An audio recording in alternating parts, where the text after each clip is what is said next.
और आपको जो ग्रह नहीं दिखाई दे रहा है उस ग्रह को आप शरण जाते हैं, तो इसका मतलब है कि आप अपने को ही शरण जाते हैं। और जब आप अपने को शरण जाते हैं तो इसके लिए आपको 100% उसका रिजल्ट मिलता है, क्योंकि हमारे शरीर के भीतर कम से कम 10 अब्ज इतनी शरीर कोशिकाएं हैं और हमारे ब्रेन में कम से कम 80 बिलियंस न्यूरॉन्स है। और मेडिकल साइंस के हिसाब से वह हमारे शरीर के अंदर जीवित है। वो जीवित है, इसके लिए हम जीवित है। तो हम कभी भी उनको थैंक्स बोलते हैं क्या? तो बिल्कुल नहीं बोलते हैं। तो हम जब भी प्रेयर करते हैं या भगवान को शरण जाते हैं तो हम उन कोशिकाओं को शरण जाते हैं और कोशिकाओं को आनंद प्राप्त होता है और वो हैप्पी भाव से हमारे शरीर के अंदर काम करते हैं।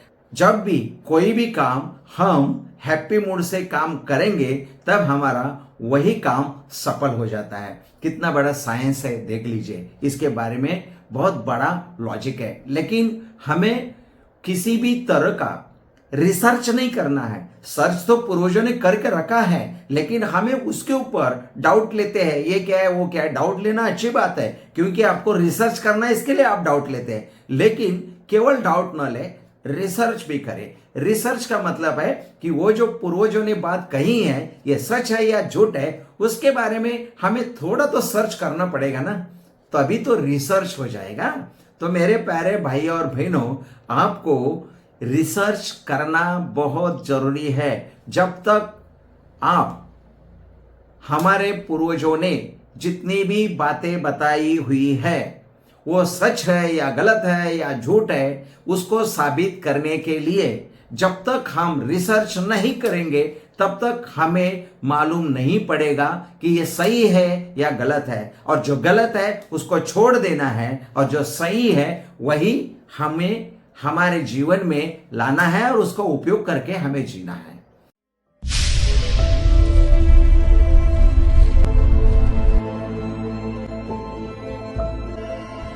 श्री स्वामी समर्थ महाराज के चरणों में त्रिवार वंदन करके आज के विषय को हम शुरुआत करते हैं। आज का हमारा विषय है 18 मई 2025 को राहु और केतु राशि परिवर्तन कर रहे हैं। यह राशि परिवर्तन कौन कौन से राशि को अच्छा फल देने वाला है और कौन कौन से राशि को वो खराब फल देने वाला है, इसके विषय में हम आज बात करने वाले हैं। सबसे पहले ये राहु क्या है उसको समझ लेते हैं। ग्रह नक्षत्र तारों का अध्ययन करने के प्रोसीजर को एस्ट्रोनॉमी नाम दिया गया और आज एस्ट्रोनॉमी अलग है और एस्ट्रोलॉजी अलग है। हम एस्ट्रोलॉजी के बारे में बात कर रहे हैं। एस्ट्रोनॉमी में राहु और केतु नाम का कोई भी ग्रह नहीं है, लेकिन एस्ट्रोलॉजी में राहु और केतु नाम का ग्रह बताया गया है। तो कौन है ये ग्रह राहु और केतु? तो उसके लिए एक कहानी बताई जाती है, वो तो आपको सबको मालूम है। जब समुद्र मंथन हुआ और उस समय अमृत बांटा जा रहा था, तो छल कपट से राहु और केतु भगवान के रूप धारण करके भगवानों के देवों के बीच में जाके उन्होंने अमृत ग्रहण किया। इसके वजह से वो अमर हो गए और उसके वजह से उनको शाप भी मिला और उसी के वजह से उनका सर धड़ से अलग कर दिया गया। इसके लिए जो सर से ऊपर वाला हिस्सा है उसको राहु नाम दिया गया और नीचे वाला जो हिस्सा है उसको केतु नाम दिया गया। ये तो हो गई पौराणिक कथा, लेकिन फिर भी एस्ट्रोनॉमी के हिसाब से ये राहु केतु ग्रह ही नहीं है तो उसका असर कैसा होता है। और एस्ट्रोलॉजी में अगर राहु केतु है तो वो किस तरह से हमें तकलीफ देते हैं। जैसे एक व्हील घूम रहा है, बड़ा व्हील घूम रहा है, एक साइकिल का ये व्हील ले लेते हैं, वो घूम रहा है। वह व्हील किसके ताकत पे, बलबूते पे घूम रहा है, तो उसका एक एक्सेल रहता है। एक्सल के दो बाजू में दो छोटे छोटे नट लगे हुए रहते हैं। नट तो इतने से होते हैं छोटे छोटे, दो बाजू में दो लगे हुए, और वो व्हील तो बहुत बड़ा होता है, इतना बड़ा। तो वह जो व्हील घूम रहा है वो व्हील नट के बलबूते पे घूम रहा है।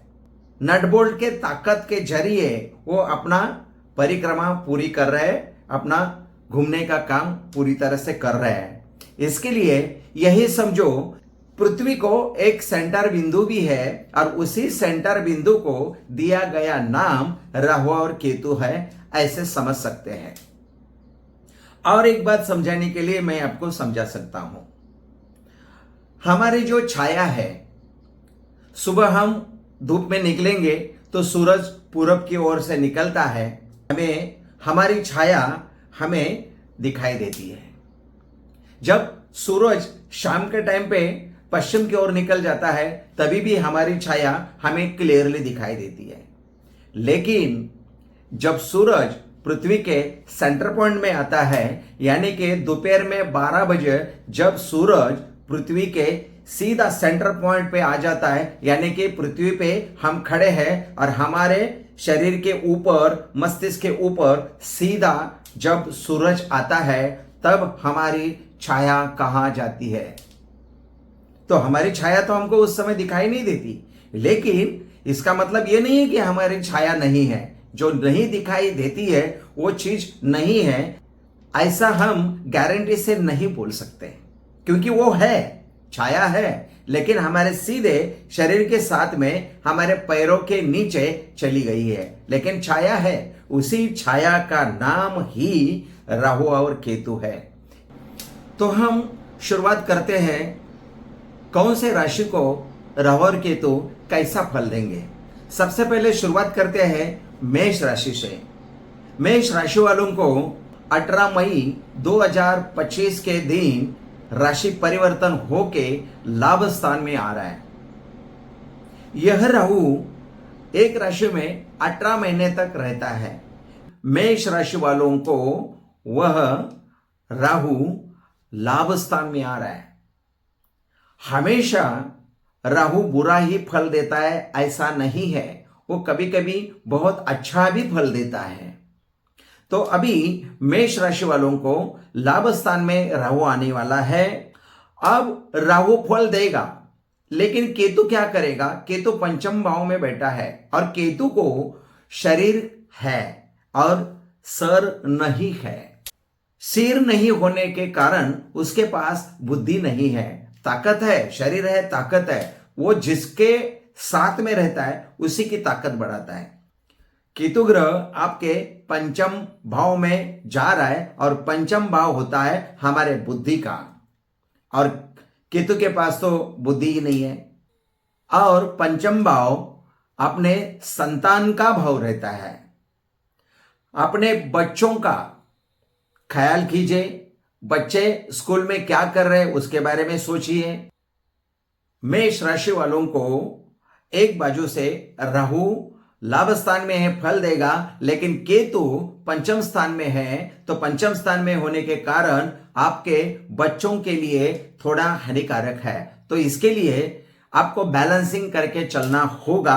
आपको घर में भी ध्यान देने की जरूरत है। आपको अपने बच्चों के तरफ ध्यान देने की जरूरत है। आपके बच्चों के बारे में, पढ़ाई के बारे में आपको ध्यान देना बहुत जरूरी है। अब अगर ज्यादा ही दिक्कतें आती है तो आपको शनिवार के दिन काले कपड़े का दान करना है, गरीबों को खाना खिलाना है, विशेष रूप से काले कुत्ते को खाना खिलाना है। अब काला कुत्ता तो ऐसे खाना खाता नहीं है, लेकिन बिस्किट जरूर खाता है। अगर बिस्किट भी नहीं खाता है तो ऐसे हाथ रखिए और किसी और को बोलिए हमारे हथेली पे गाय का दूध डाले, और जो आपके हथेली से गाय का दूध बह जाएगा वही दूध काले कुत्ते को पिलाना है। अगर आपको काला कुत्ता नहीं मिलता है तो किसी भी कुत्ते को पिलाइए, कोई नुकसान नहीं है, उल्टा फायदा होगा। काले कुत्ते को अगर पिलाते हैं तो राहु की थोड़ी सी आपके ऊपर जो नाराजगी बनी हुई है वो दूर हो जाएगी। और राहु केतु का अच्छी तरह से आपको फल मिलना शुरू हो जाएगा। अब बात करते हैं वृषभ राशि की। वृषभ राशि वालों को कर्म स्थान में राहु आने वाला है और आगे 18 महीना तक वही राहु उनके कर्म स्थान में रहने वाला है और केतु उनके चतुर्थ भाव में आने वाला है, मतलब उनके फैमिली के स्थान में, कुटुंब के स्थान में और माताजी के स्थान में और अपने घर के स्थान में आने वाला है। आपके कर्म स्थान में राहु आने वाला है, इसका मतलब यह है कि आप अपने ही हाथ से कोई काम बिगाड़ सकते हैं या अपने ही हाथ से कोई काम सुधार भी सकते हैं। यानी कि आपके कर्म के ऊपर बहुत डिपेंड करता है। अगर आपका कर्म सही रहेगा तो राहु आपको फल अच्छी तरह से देगा, वरना राहु आपके ही हाथ से कोई काम बिगाड़ेगा और आपको ही नुकसान पहुंचाने की कोशिश करेगा। अब केतु के बारे में बात करते हैं। केतु आपके चतुर्थ भाव में है, इसका मतलब है अगर माताजी बीमार है तो उनके लिए खर्चा बढ़ने वाला है और आपको खर्चा करना ही पड़ेगा। घर रिपेयरिंग के लिए आपको खर्चा करना पड़ सकता है आप, और वो करेंगे। अगर करना है तो सोच समझ के खर्चा करें ताकि आपके ऊपर कर्जा न बढ़े। ये कर्जा बढ़वाता है। आपको लोन लेना है तो लोन भी बहुत सोच समझ कर लेना है। माता जी को कुछ भी होता है, थोड़ी सी बीमारी है या कुछ भी है, तो उनका चेकअप जरूर कीजिए। सोच समझकर कदम बढ़ाते हुए चलना है। अब ये जो मैं बता रहा हूं ये केवल और केवल राहु और केतु की बातें बता रहा हूं। अगर आपके कुंडली में गोचर में गुरु ग्रह अच्छा है, शनि ग्रह अच्छा है, सूर्य ग्रह अच्छा आने वाला है, मंगल अच्छा आने वाला है, शुक्र ग्रह अच्छा आने वाला है, तो आपको यह तकलीफ दिखाई नहीं देगी। लेकिन गोचर से जब भी कोई ग्रह घूमते हुए बुरे स्थान में चले जाते हैं 6, 8, 12 के भाव में या 4, 8, 12 के भाव में, तो आपको यही राहु केतु का बुरा असर जरूर दिखाई देगा। और यही नहीं, आपके कुंडली में आपकी दशा महादशा भी बहुत अहम भूमिकाएं निभाती है। अगर आपको दशा महादशा अच्छे ग्रहों की है तो आपको यही राहु केतु कुछ भी बुरा असर नहीं करेंगे। अगर आपको राहु की ही दशा महादशा है तो आपको बुरा फल मिल सकता है। कभी कभी राहु अच्छे स्थान में आ गया और आपके मूल कुंडली में भी राहु अच्छे स्थान पे है और उसकी दशा महादशा है, यानी कि आपके कुंडली का वह भाव जागृत हो जाता है और आपको अच्छा फल अचानक मिलना शुरू हो जाता है। इसका मतलब यही है कि राहु सबको सब टाइम पे बुरा फल नहीं देता, वह उसका टाइम आने के बाद अच्छा भी फल देता है। इसके लिए राहु को घबराने की कोई भी आवश्यकता नहीं है। अगर ज्यादा ही परेशानी हो रही है तो इससे पहले बताए गए उपाय आप कीजिए, उसके साथ में भगवान शंकर जी की सेवा आपको करनी है। आपको कम से कम 6 महीने के अंदर लघु रुद्राभिषेक करके लेना चाहिए या फिर डेली एक आवर्तन, सिंगल आवर्तन रुद्राभिषेक का करें तो आपकी सारी पीड़ाएं निकल जाएगी। शंकर भगवान ही ऐसे देवता है जो ग्रहों को काबू में कर सकती है। इसके लिए आप शंकर भगवान जी को शरण जाइए और उन्हीं को प्रेयर कीजिए और ओम नमः शिवाय का जाप करते रहिए तो आपकी पीड़ा कम होती जाएगी। और रोज शाम को 7 बजे से लेकर रात को 12 बजे के भीतर, फिर से बता रहा हूं, सुन लीजिएगा, शाम को 7 बजे के बाद रात के 12 बजे के अंदर आपको शनिदेव शरणम मम, राहुदेव शरणम मम, केतुदेव शरणम मम यह मंत्र जाप करना है। क्योंकि राहु का करते हैं तो शनि का भी करना पड़ता है।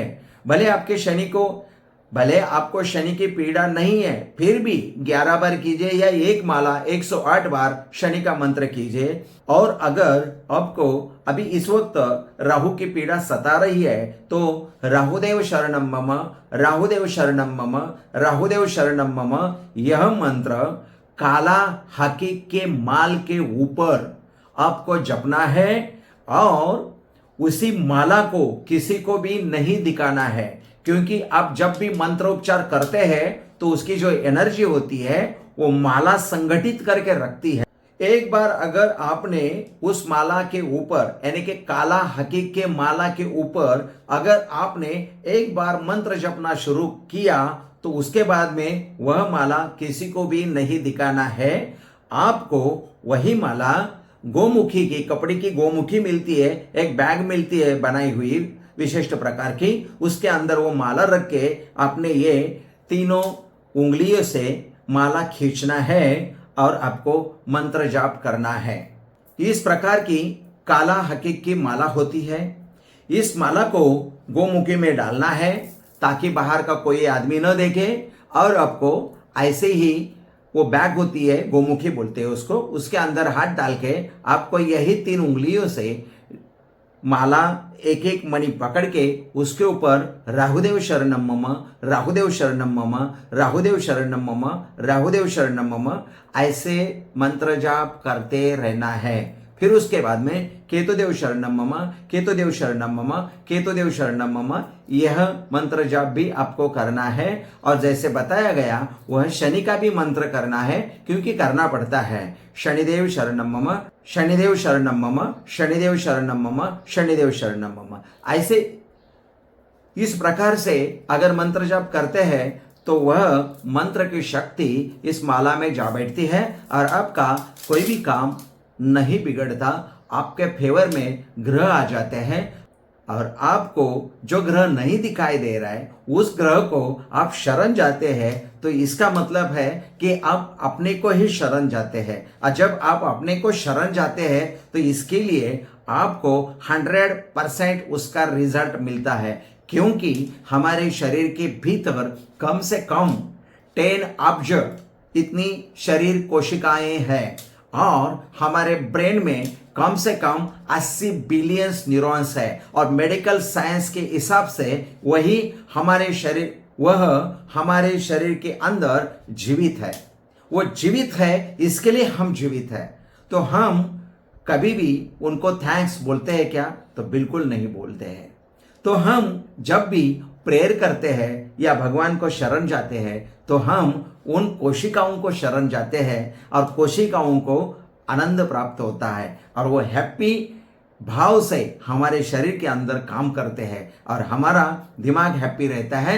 जब भी कोई भी काम हम हैप्पी मूड से काम करेंगे तब हमारा वही काम सफल हो जाता है। कितना बड़ा साइंस है देख लीजिए, इसके बारे में बहुत बड़ा लॉजिक है। लेकिन हमें किसी भी तरह का रिसर्च नहीं करना है। सर्च तो पूर्वजों ने करके रखा है, लेकिन हमें उसके ऊपर डाउट लेते हैं, ये क्या है वो क्या है। डाउट लेना अच्छी बात है, क्योंकि आपको रिसर्च करना है, इसके लिए आप डाउट लेते हैं। लेकिन केवल डाउट न ले, रिसर्च भी करें। रिसर्च का मतलब है कि वो जो पूर्वजों ने बात कही है ये सच है या झूठ है, उसके बारे में हमें थोड़ा तो सर्च करना पड़ेगा ना, तभी तो रिसर्च हो जाएगा।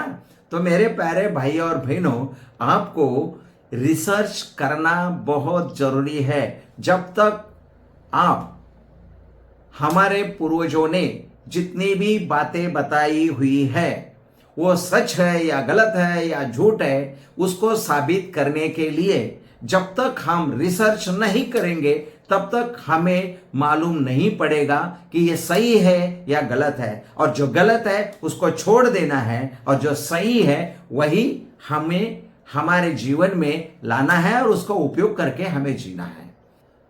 अब बात करेंगे हम मिथुन राशि वालों की। मिथुन राशि वालों को भाग्य स्थान में राहु आ रहा है।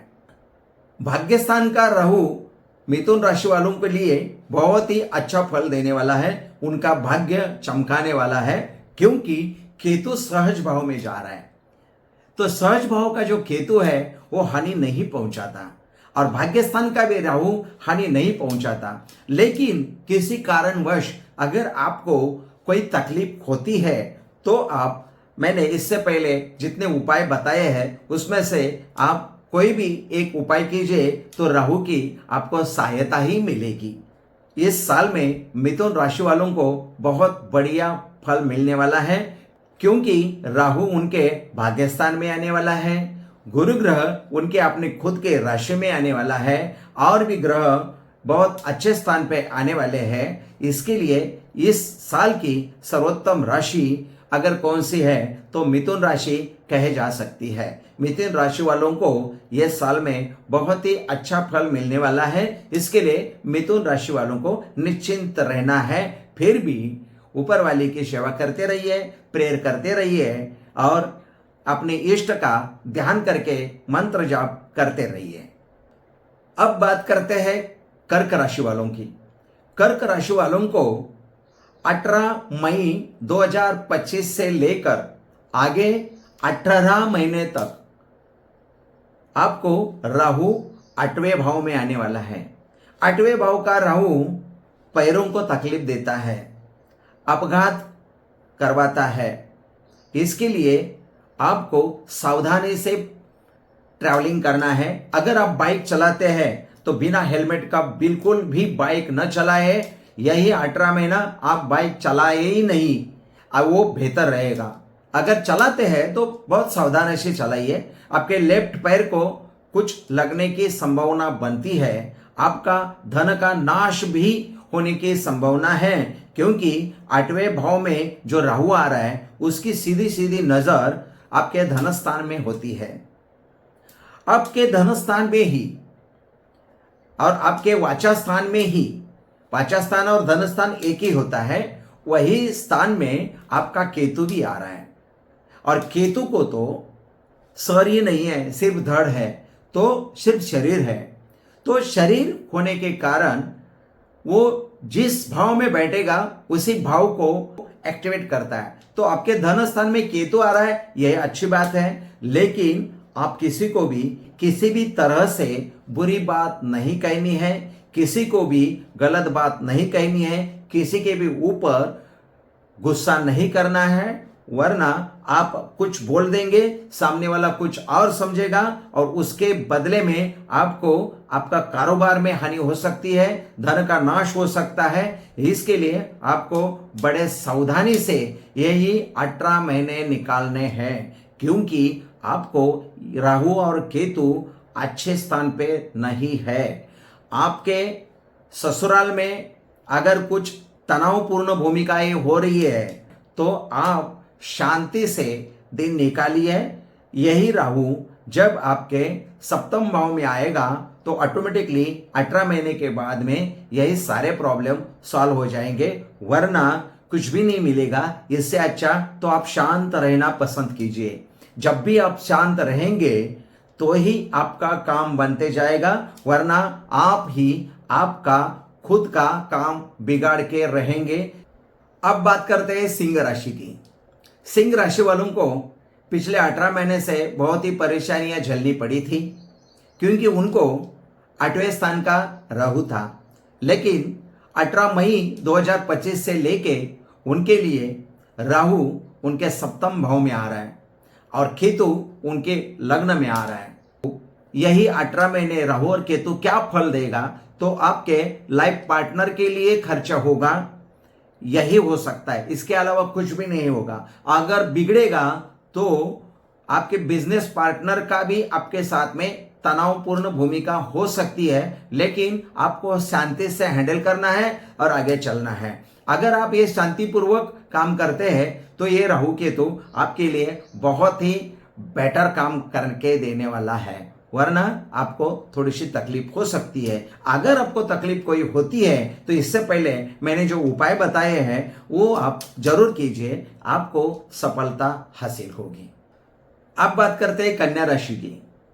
कन्या राशि वालों को 6ठे भाव में राहु आ रहा है और 12वें भाव में केतु आ रहा है। 6ठे भाव का राहु कुछ हद तक बीमार कर देता है। छठे भाव का राहु कुछ हद तक आपको गुप्त शत्रु बना देता है, आपको समझ में ही नहीं आता, आपको मीठी मीठी बात किया और चला गया, आपके नुकसान भी करके चला गया, आपको मालूम ही नहीं पड़ेगा, ऐसा हो सकता है। इसके लिए आपको मैंने इससे पहले जितने भी उपाय बताए हैं वो सारे आपको इलाज करने हैं। राहुदेव शरणम मम, राहुदेव शरणम मम, राहुदेव शरणम मम बोलते हैं तो आपको राहु शत्रुओं के ऊपर विजय भी हासिल करके देगा। अगर व्यापार उद्योग धंधा में आपका पार्टनर आपको ज्यादा ही परेशान कर रहा है इस 18 महीने में, या कर सकता है ऐसा आपको लगता है, तो मैंने जितने भी उपाय बताए हैं वही आपको उपाय करने हैं और राहुदेव शरणम मम बोल के आगे चलना है और महादेव की सेवा करते हुए आगे यही 18 महीनों का गुजारा करना है। बाकी सब स्वामी समर्थ महाराज देखेंगे। श्री स्वामी समर्थ। अभी आगे चलते हैं। अब बात करते हैं तुला राशि की। तुला राशि वालों को पंचम भाव में राहु आने वाला है। आपके बच्चों की चिंताएं बहुत सताएगी। आपके बच्चे अच्छी तरह से पढ़ाई कर रहे हैं क्या, उसके ऊपर ध्यान दीजिए। अगर आपके बच्चे कारोबार कर रहे हैं तो अच्छी तरह से कारोबार कर रहे हैं क्या, नहीं कर रहे हैं, उसके ऊपर भी आप थोड़ा सा वॉच रखिए, क्योंकि आपके बच्चे गलत काम कर सकते हैं। आपके बच्चों के हाथ से कुछ उल्टा सुल्टा होने की संभावना बनी है और उसके वजह से आपको बड़ा नुकसान हो सकता है। अगर बच्चों की तबीयत कुछ खराब हो जाती है तो तुरंत उसका इलाज करवाइए। तुला राशि वालों को केतु लाभ स्थान में आ बैठा है और जैसे कि मैंने बोल दिया राहु को दिमाग नहीं है, तो इसके लिए वो जिसके साथ में रहता है उसी को लेके उसकी ताकत बढ़ाता है। अगर केतु आपके लाभ स्थान में बैठा है और लाभ स्थान में गोचर करके जो भी ग्रह आ रहा है तो वही ग्रह के साथ में उसकी ताकत बढ़ा के उसका फल उसके जैसा फल देने में वो सफल रहता है। केतु को तो अपना खुद का दिमाग नहीं है, वो जिसके भी साथ में बैठेगा उसी की ताकत बढ़ाता है और उसके जैसा ही रिजल्ट दिलाता है। इसके लिए आपके लाभ स्थान में सिंह राशि है और सिंह राशि में आने वाला केतु आपको कुछ हद तक आपको फल भी देने वाला है, लेकिन आपको इस गलतफहमी में नहीं रहना है। आपको बड़े अलर्ट भाव से आपको ये 18 महीने गुजारने हैं, क्योंकि आपके पंचम स्थान में राहु आ गया है। आपके लिए पंचम स्थान का राहु आपको टेंशन में हमेशा रखेगा, हमेशा परेशान रखेगा, हमेशा बच्चों की चिंता दिलाएगा। इसके लिए आपको मैंने इससे पहले जितने भी उपाय बताए हैं वही सब उपाय आपको करने हैं। अब बात करते हैं वृश्चिक राशि वालों की। वृश्चिक राशि वालों को चतुर्थ भाव में राहु आने वाला है। यही चतुर्थ भाव का राहु घर की परेशानी बहुत बढ़ाता है। अगर माताजी बीमार है तो माताजी के लिए वक्त निकालिए, उनको हॉस्पिटल लेके जाइए, उनका खर्चा उठाइए, यही राहु चाहता है। तो अगर आपको माताजी की परेशानी हो रही है तो माताजी का इलाज तुरंत करवाइए। अगर आपको नया घर बुक करना है, लेना है, तो ये 18 महीने आपको खतरे से खाली नहीं है, क्योंकि आपको बरोबर जांच करके आपको घर लेना है। यही 18 महीने में अगर आप नया घर लेने की कोशिश करते हैं, सारे डॉक्यूमेंट्स आप खुद आप अपने आंखों से देख लीजिए। अगर आपको कुछ समझ में नहीं आता है तो किसी वकील को दिखा के आप वही घर खरीदी कीजिए या जमीन खरीदी कीजिए या कुछ भी खरीदी करना है तो कीजिए, क्योंकि आप व्यवहार में फंस सकते हैं, घर के लेन देन में भी फंस सकते हैं। यही चौथे भाव का राहु आपके खुद के सुख का नाश कराने वाला राहु है। इसके लिए आप जो कुछ भी करेंगे इसके लिए बड़े सावधानी से करना है, वरना ये 18 महीना ना करे तो ज्यादा बेटर है। उसी तरह आपको केतु आपके कर्म स्थान में आया हुआ है, यानी कि आप खुद ही आपके हाथ से आपका खुद का सुख का नाश कर सकते हैं या फिर आपका खुद का काम आप खुद ही बिगाड़ सकते हैं। इसके लिए आपको ये बहुत बड़ी खबरदारी लेनी है कि आपके हाथ से कोई भी काम बिगड़ ना जाए। करते हैं धनु राशि की। धनु राशि वालों, आपके लिए अभी बहुत ही अच्छा वक्त आने वाला है। आपके सहज भाव में राहु आने वाला है और आपके भाग्य स्थान में केतु आने वाला है। इससे पहले मैंने आपको बताया कि केतु जिसके साथ भी होता है उसी की ताकत बढ़ाता है और उसी का रिजल्ट दिलवाता है। तो आपके भाग्य स्थान में केतु आने वाला है, यानी कि आपका वो भाग्य चमका के ही रहेगा। और उसी के साथ में वही राहु आपके सहज भाव में आ रहा है, यानी कि तीसरे भाव में आ रहा है। तो तीसरे भाव का राहु सिर्फ नुकसान यही एक ही बात कराता है कि अगर आपका कोई छोटा भाई हो तो उसको हानि पहुंचाता है, वरना इसके अलावा राहु कुछ भी आपको 18 महीने तक कोई भी नुकसान नहीं करेगा।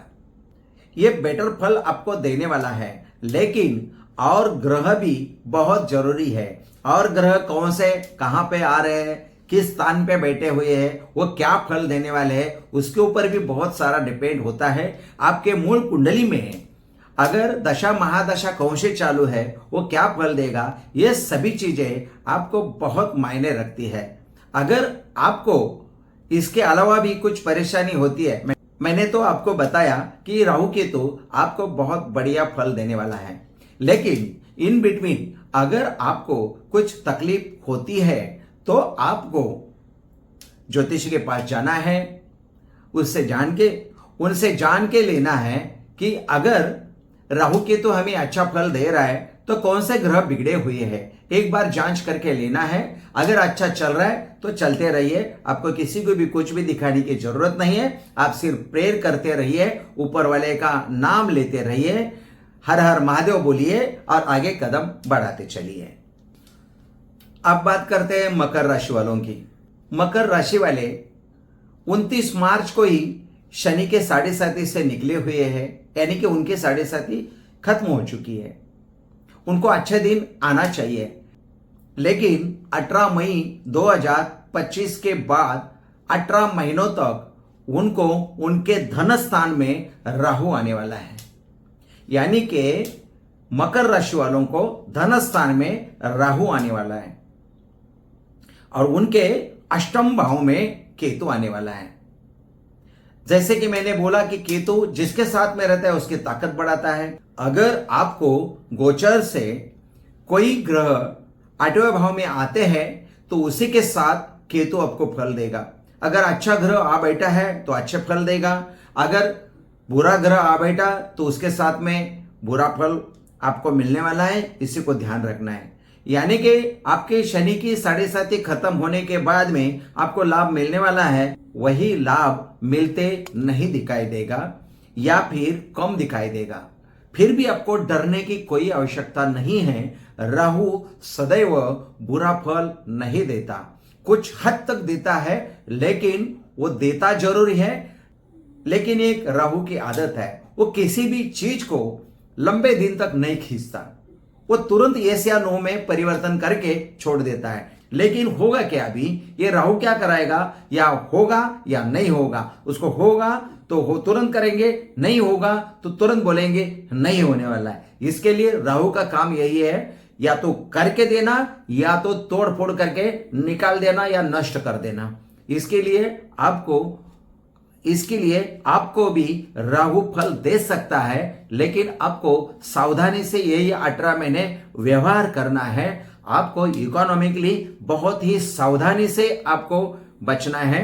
आपको राहु धन के मामले में फंसा सकता है, कहीं जाके पैसा ब्लॉक कर सकता है।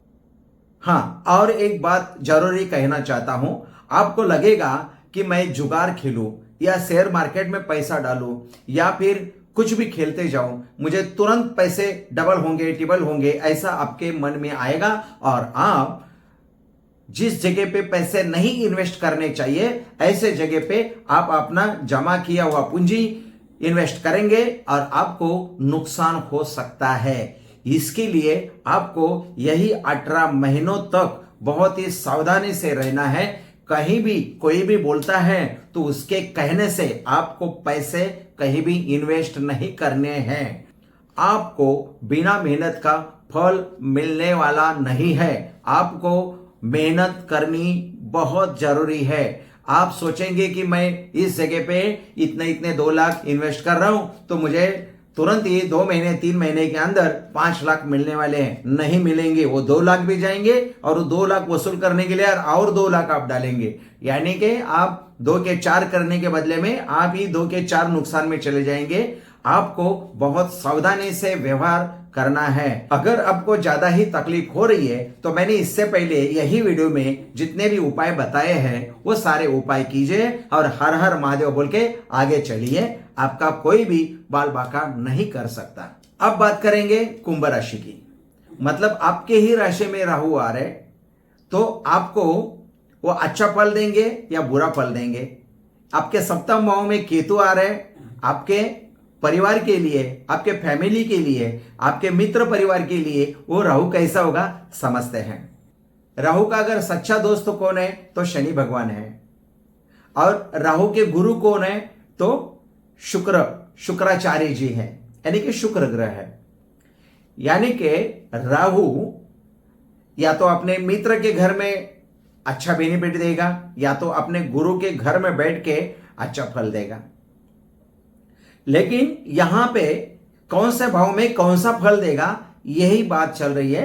इसके लिए आपके पहले भाव में यानी कि आपके राशि में ही आपका राहु आ रहा है तो आपको बहुत बेटर और बढ़िया फल देगा, आपका नुकसान नहीं करेगा। क्योंकि राहु को सिर्फ सर है, नीचे वाला हिस्सा नहीं है।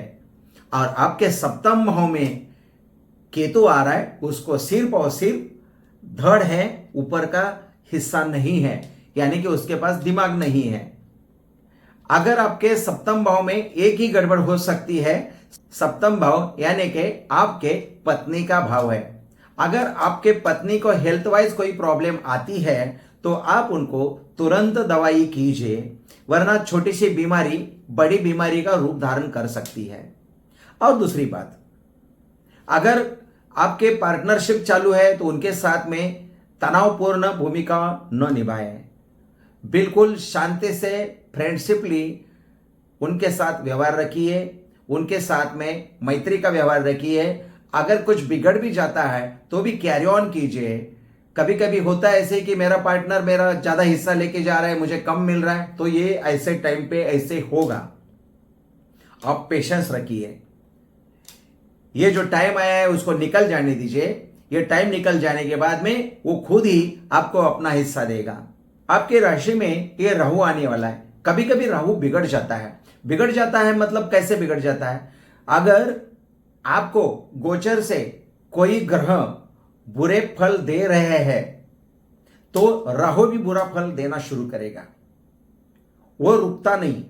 उसका सही मायने से काम ये है कि किसी भी चीज को तोड़फोड़ कर देना या जरूरत से ज्यादा देना, तो जरूरत से ज्यादा भी फल देता है। हो सकता है आपको जरूरत से ज्यादा भी बेनिफिट देगा, लेकिन वही ग्रह आपको आपके सर को बचाना है। अगर आप ट्रैवलिंग करते हैं तो आपको बिना हेलमेट का गाड़ी बिल्कुल ही नहीं चलाना है। यही आपको राहु पहले स्थान का कहता है। अगर आपको कोई परेशानी आती है तो इससे पहले मैंने सारे उपाय बताए हैं, वो सारे उपाय आप कर सकते हैं। अब बात करेंगे आखिरी राशि मीन राशि की। 18 मई 2025 के बाद मीन राशि वालों को 12वां राहु आने वाला है।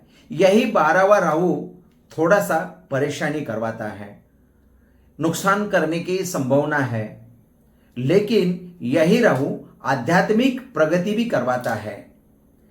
आपको परेशानियां आएगी तो आपको भगवान की याद आएगी। आपको भगवान की याद आएगी, इसका मतलब यही राहु आपको आपके आध्यात्मिक प्रगतियां करवाएगा। छठे भाव का केतु आपके मित्र को ही आपका शत्रु बना सकता है, और वही शत्रु आपके साथ अगर कुछ गलत काम करता है तो आपको दिक्कतें तो आएगी, बुरा तो लगेगा। लेकिन आपको शांत रहना है और शांतिपूर्वक उसको जवाब देना है और शांतिपूर्वक सारे काम सारे कार्य निभाना है, क्योंकि अभी आगे 18 महीनों तक राहु और केतु केवल बुरा और बुरा ही फल देगा। आध्यात्मिक दृष्टिकोण से अच्छे फल देंगे, लेकिन आपको अहिक सुख वो मिलने नहीं देगा। यानी कि आपको बहुत ही अलर्ट रहना है। मैंने इससे पहले यही वीडियो में बहुत सारे उपाय बताए हैं, उसमें से कोई भी उपाय कीजिए या सब उपाय कीजिए तो आपको ये 18 महीने भी सुखकारक बन सकते हैं। यही आपको राहु और केतु कहता है। अब आपको दूसरी बात बता रहा हूं कि आपको कुछ भी डरने की जरूरत नहीं है। क्यों डरने की जरूरत नहीं है? तो राहु और केतु, राहु तो आपके 12वें स्थान में आके बैठे हैं और छठे भाव में केतु आके बैठे हैं। ये तो बुरा स्थान है ही है और ये ग्रह भी बुरे हैं, लेकिन आपके हमेशा गोचर से सूर्य का बल मिलते रहेगा या नहीं मिलेगा उसके ऊपर बहुत डिपेंड करता है। शुक्र कैसा आपको जाएगा, कौन से महीने में कैसा जाएगा उसके ऊपर भी डिपेंड करता है। यानी कि 18 के 18 महीने बुरे नहीं जाएंगे। जब गोचर से ग्रह 6, 8, 12 भाव में आएंगे तभी आपको तकलीफ होगी, वरना आपको तकलीफ नहीं होने वाली है। और आपको कभी कभी तकलीफ होने वाली है, ये आप जानने के लिए किसी भी पंडित के पास या ज्योतिष के पास जाके सलाह मशवरा करके आप अपना 18 महीने का एक चार्ट बना सकते हैं और उसमें ये महीने में ये काम करने हैं या ये महीने में ये काम नहीं करने हैं, उसका एक चार्ट बना के रखिए और उसी हिसाब से चलिए और महादेव बोल के आगे चलिए, क्योंकि भगवान का ही आपको सहारा है। भगवान की सेवा करते रहिए। आप जितनी भी बार शंकर भगवान जी की सेवा करेंगे उतना ही आपको राहु और केतु फल अच्छे देंगे। तो सबसे पहले आपको क्या करना है, तो 6 महीने में एक बार लघु रुद्राभिषेक कीजिए। ये लघु रुद्राभिषेक करने से महादेव बड़े प्रसन्न होते हैं और माता पार्वती और महादेव दोनों मिलके सहारा देंगे और आपका बाल भी बाका नहीं होने देंगे। राहु केतु की आपको प्रसन्नता दिलाते रहेंगे। राहु केतु को प्रसन्न करने के लिए शंकर भगवान को प्रसन्न करना बहुत जरूरी होता है, उनकी पूजा पाठ करना बहुत जरूरी होता है। इसके लिए आप भगवान शंकर और माता पार्वती की सेवा करते रहिए तो राहुदेव आपको अच्छे फल देके रहेंगे। श्री स्वामी समर्थ। मेरे प्यारे भाई और बहनों, आपने यह वीडियो पूरा देखा, इसके लिए मैं आपको दिल से धन्यवाद देता हूं, क्योंकि आपने इतना कीमती समय निकाला और आपने यह वीडियो देखा, इसके लिए आपको धन्यवाद देता हूं। आगे के 18 महीनों के लिए आपको बधाई देता हूं। हमारा चैनल है अध्यात्म विज्ञान परंपरा। यही चैनल को सब्सक्राइब कीजिए, लाइक कीजिए। अगर आपको ये वीडियो पसंद आता है तो अपने इष्ट मित्र जनों को या फिर अपने रिश्ते वालों को ये शेयर कीजिए। उनको भी तो नॉलेज मिलना चाहिए, उनका भी तो भला होना चाहिए। यही सोच के मैं आपकी आगे लेता हूं। श्री स्वामी समर्थ।